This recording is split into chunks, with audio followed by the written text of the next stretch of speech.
Why do you deserve the man that makes $250,000? For women, like if you want to just get laid, the man does not care whatsoever. Apparently women can't handle male baddies. I don't approach women anymore. Most women don't know what their rejection of sex means to their husbands. I think it's so funny when men sit here and say, oh, well, it's so much easier for women to get laid. So I am okay to finish my life being single. I would rather die as... The frustration is loud, and it's online. But the question nobody wants to answer honestly is who created the conditions that led here. Men didn't randomly lose interest. They responded to an environment that stopped rewarding their participation. That context gets conveniently left out of most of these conversations. Did you know that if a man rejects his partner sexually, apparently that woman loses her ever-loving mind? And when I discovered this, I was so ashamed of women everywhere because I was like, this is so contradictory. This is exactly against what we've been promoting for the longest time. And then introspection arrived. The mirror appeared. And I was like, I've never been rejected by a partner before. So I genuinely don't know how I would react if my partner rejected me. I'm literally speechless. Like, I would feel repulsive because men stick it everywhere. So it's like, are you not attracted to me anymore? Are you depressed? Like, what is happening? But the man does not want to have sex. Like, he's never initiating. Even if she explains to him, she wants some, it's just kind of like he not in the mood, he don't want to do it. She doesn't think he's cheating. She doesn't think he's gay. Is that normal? Like, for me, I didn't really know what to tell her because I have never been faced with such a challenge. So I don't know. So I'm asking you, and especially men, if you all could comment, any man that has been in this situation or for some reason just doesn't feel like having sex with his partner. One man, one decision, 10 years of peace, and the realization that thousands of men had quietly reached the same conclusion independently. That's not a movement. That's a mass rational response to the same broken incentives. And every year, the verdict holds up. What I just don't understand about men is how is the pleasure of another person so inconsequential to you? Like, how do you care so little about another person feeling comfortable and liking you and enjoying you? Like, that makes zero, like, I am routinely on an hourly basis completely befuddled by the existence of the OGAP. Like, the fact that the OGAP exists, because I cannot conceptualize engaging with someone, being laid up with someone, and being so, like, caring so little about that other person finding the experience satisfactory. Like, that is so profound to me. Like, I feel like if I'm engaging with someone romantically, a solid 60%, and that's a conservative estimate, honestly, but like a solid 60% of my pleasure engaging with another person romantically, whatever, is knowing that they like it. Like, is knowing that they're into me, knowing that they're enjoying it. Like, I'm not just fully getting off on, like, me liking you. Like, I need to know that you like me back. If I find out that someone has zero interest in me, zero care for me, actively doesn't like me, like, any amount of, like, pleasure that I get from being around you completely goes away. Because, like, that's paramount. How do you have the psychology that lets you feel the exact opposite? That's insane. Things are getting from bad to worse, and we need to do something about it. I just walked past a man, could have been anywhere from 38 to 48. He has the potential to be a 9.5 out of 10. Facial hair, salt and pepper beard, 40 below Timbs, Brooklyn swag. Actually, it's giving Harlem, but we'll take it. Big cloud of smoke, he blow out. So I'm like, okay, Big Poppy Dutch, Big Poppy cigar, Big Poppy blunt. Bitch, that shit was strawberry kiwi vape. It started in the cartoons, the bumbling husband, the all-knowing wife. Decades of cultural conditioning normalizing male incompetence as a punchline. Men absorbed the message eventually and stopped auditioning for a role that was written to humiliate them. Calling all the men who think their wives have gone insane. Your wife is probably between the age of 35 and 45. She has no libido. She has no interest in being intimate with you. In fact, you breathe wrong. You smell wrong. You're doing everything wrong. She has no motivation. She's tired all of the time, not just as an excuse at night, but literally tired all the time she's taking naps. She never did that before. You're wondering, where did my wife go? She doesn't participate in any of the hobbies that used to light her up. You don't remember the last time you have seen her lit up. She complains a lot about her body aching. She's taking a lot of ibuprofen, maybe a little extra wine. She just feels and looks meh. And doesn't seem like any amount of romance, helping around the house, motivation, nothing you do is helping. Maybe you're even already going to marriage counseling because she thinks it's you. She probably already went to her doctor and asked for help with libido and her tiredness and all of it. And her doctor probably said, it's probably your marriage. And so then she came home and signed you up for marriage counseling. Or maybe I'm talking to the man that it's too late and you're hearing this after you've been separated or divorced. This is perimenopause. It is destroying relationships because nobody, no doctors, not the women and not the men, know that this is happening, and everyone is blaming the husband and the relationship. So I want to hear your story. Share in the comments what has been going on. Did you know about perimenopause? Does all of this sound like your wife? Let's figure it out together. Where are the men? Like, that's what I want to know. Like, where you at? I done been to the gym. I done been to Target. I done been everywhere. Like, where are you? Where do you be at? Where do y'all be at? Where's the men? Where's the men that want wives? Like, where are you? Where are you looking at? Because obviously you're not looking over here. Like, what's wrong? Like, where do we find men at? Like, where?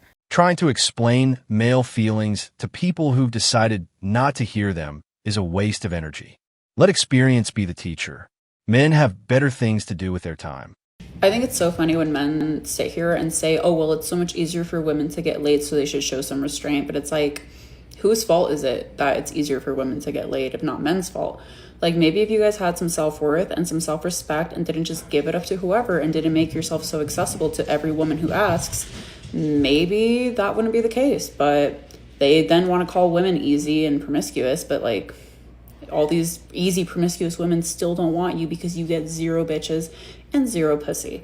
And don't tell me it's by choice, because if it were by choice, you would not be crying about it on the internet constantly. You would be at peace with it. You would be at peace with your decision to get 0 bitches. But that's not the case, is it? Like, have you ever stopped and considered that it could be something wrong with you? Like, maybe your personality just really fucking sucks and you're not good looking enough to make up for it? Have you ever considered that?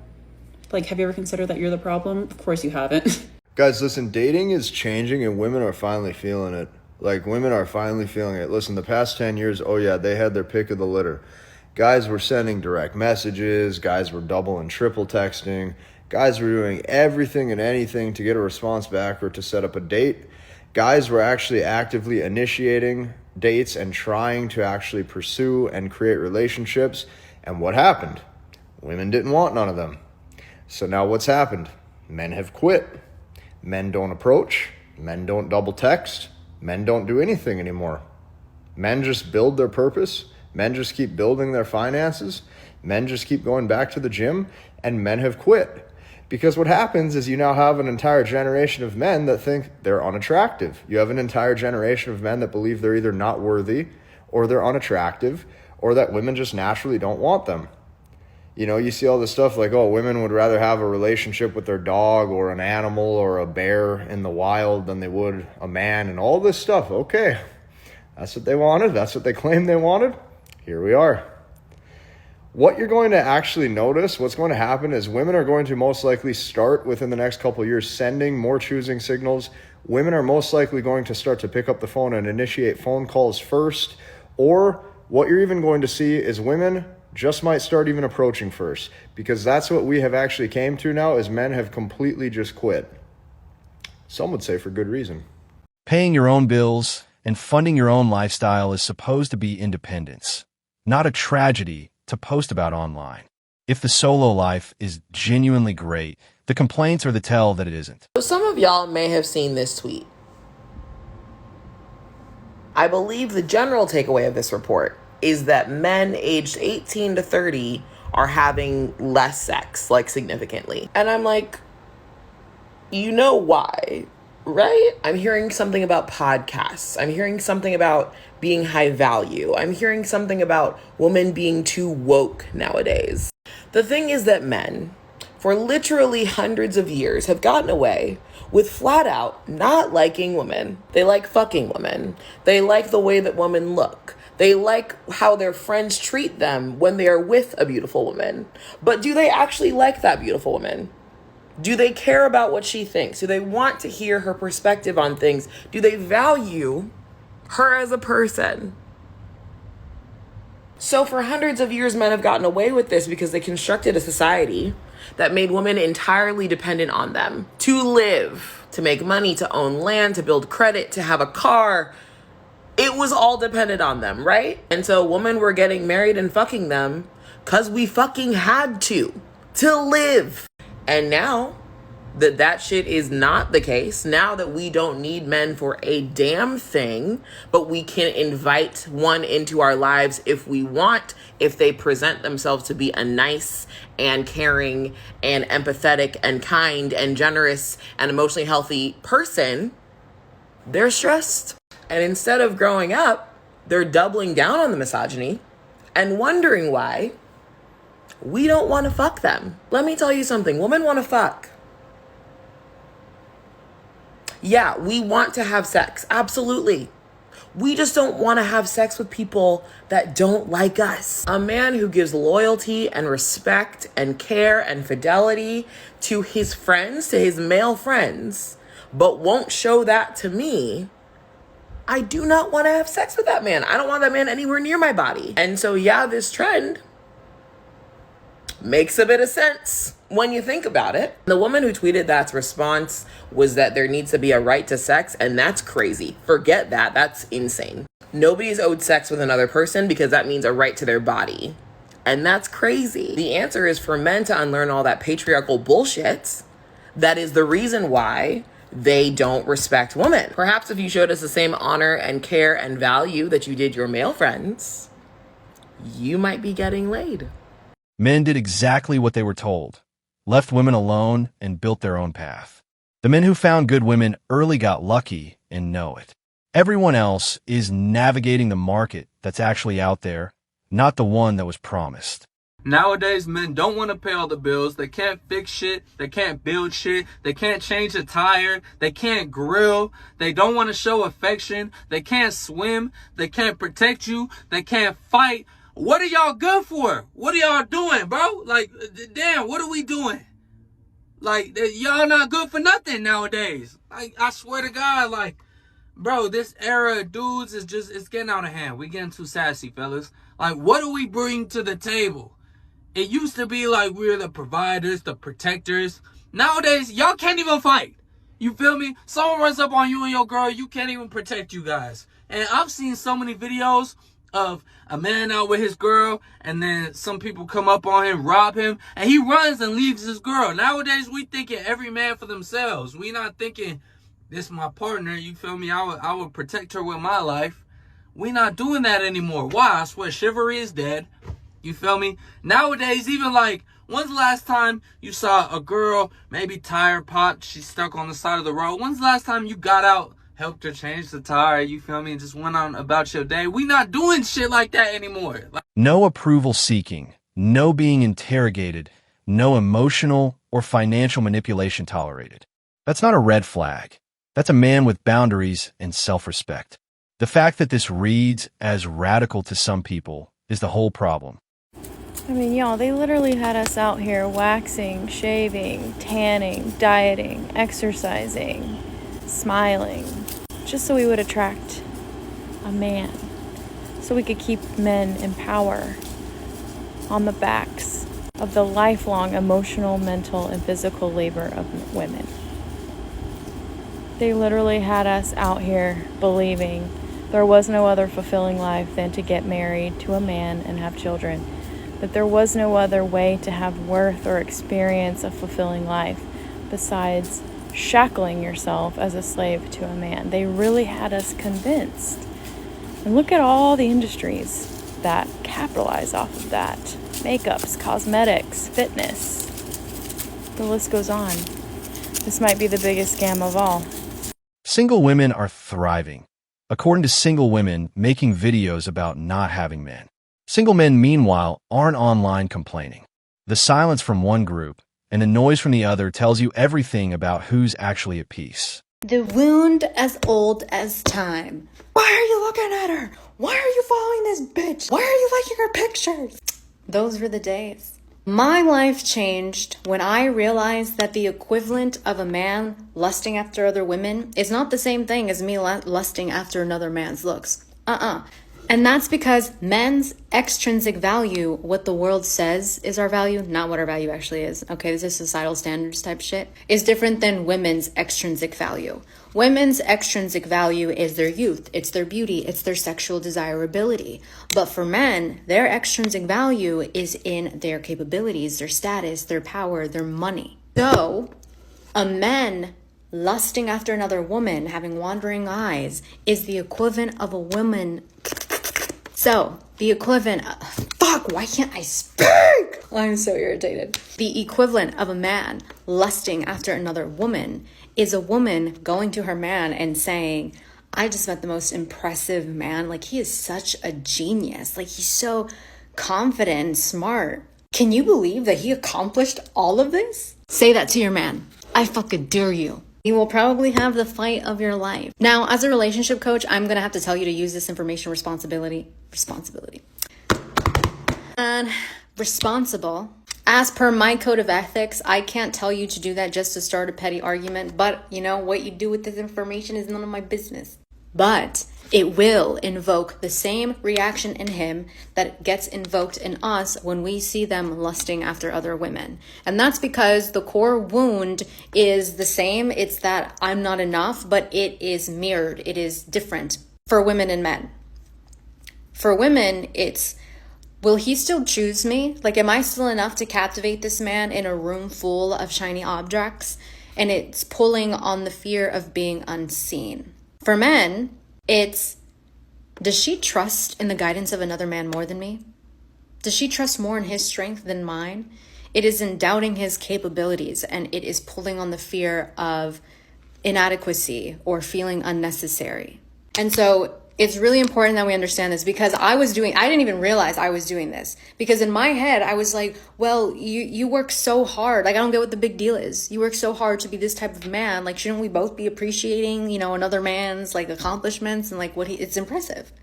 To me, I was the person saying, I don't get what the big deal is, because I just don't see it as questioning my partner's worth.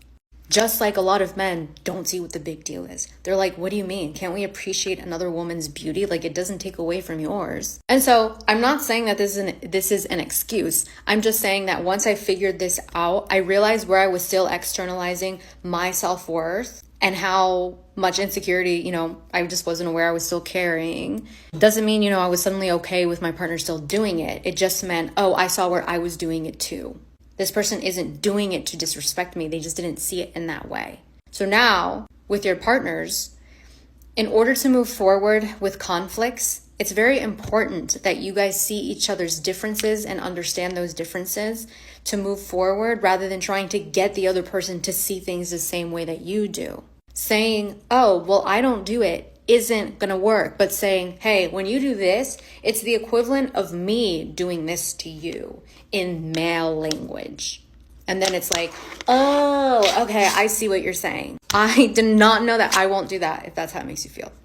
Showing up at someone's house every single day without invitation isn't devotion, it's suffocation.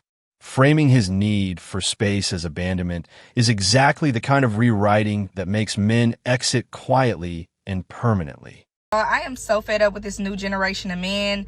They literally don't want to get you no flowers. They don't want to take you on no dates. All they want to do is ask you what you doing all day long and tell you lies. Like, I'm over it. Living your best life, but still demanding access to men you previously dismissed. That contradiction isn't subtle.